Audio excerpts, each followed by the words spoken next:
It's been more than 6 weeks since a ceasefire was declared between Israel and Hamas, but the suffering continues for Palestinians living in Gaza. More than 100,000 people are still living in crowded shelters, classrooms and tents. This weekend, delegates from 50 countries gathered at a conference in Cairo and pledged more than $5 billion in aid and renewed calls for Israel to lift its blockade to allow building materials in. CCTV's Noor Harazeen joins us now from Gaza. And Noor, we've had this conference. Secretary General Ban Ki-moon of the United Nations has been in Gaza. He's been talking to people there. What have they been telling him? Well, Ban Ki-moon said that he will be coming to the Gaza Strip to listen to the stories of the people. And despite the fact that his visit was short for only 5 hours, but since he entered the Gaza Strip, he went on tours to some of the most affected areas in Gaza, such as Shijaiya and Jabalia. He also visited two of the Noor schools in the Gaza Strip. These schools are packed with families who fled their homes during the Israeli ground invasion in the Gaza Strip, and until now they are still taking shelter in these schools because their homes were destroyed and there is no other place for them to go to. We met with these families shortly after Ban Ki-moon visited them, and they told us that they discussed their situation during the Israeli protective edge operation in the Gaza Strip, what happened to them, their stories.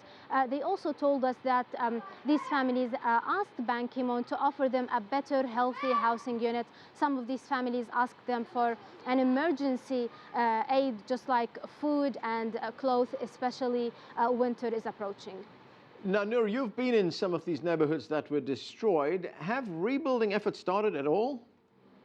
Well, no, not yet. The only thing that we're witnessing on the ground in Gaza is that few trucks and bulldozers are removing the ruins and the rubble from some of the buildings that were destroyed inside the central Gaza city. However, if we're talking about districts such as Shijaiya and Beit Hanun and Khuza'a, those districts that were deeply affected by the Israeli ground invasion, nothing happened there yet, nothing changed.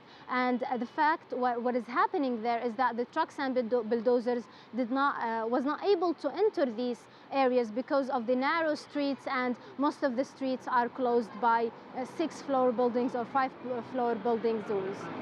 Right, and one of the big challenges for Palestinians in Gaza, of course, is getting building materials. Are you seeing any building materials arrive?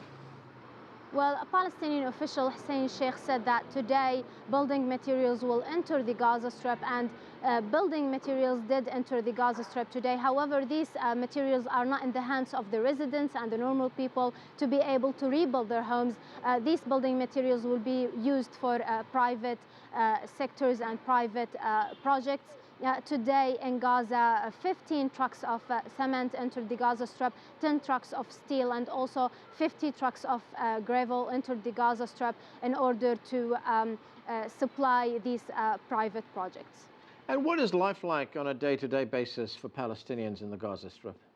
Well, we can say that it's getting better from a day to a day. We can say that this week was the happiest for the residents of Gaza and the people here. It started on Thursday with the first meeting of the Palestinian Unity Government in Gaza, and then the conference of the reconstruction of Gaza, and now with the visit of Ban Ki-moon. So all of these positive messages are sending hope to the people of Gaza that a better future will be felt on the ground soon. However, on the other hand, we can't deny the fact that the Gaza Strip is still suffering a humanitarian crisis, such as the electricity, the lack of fuel, the lack of clean water, the lack of medicine and medical supplies in the hospitals of the Gaza Strip.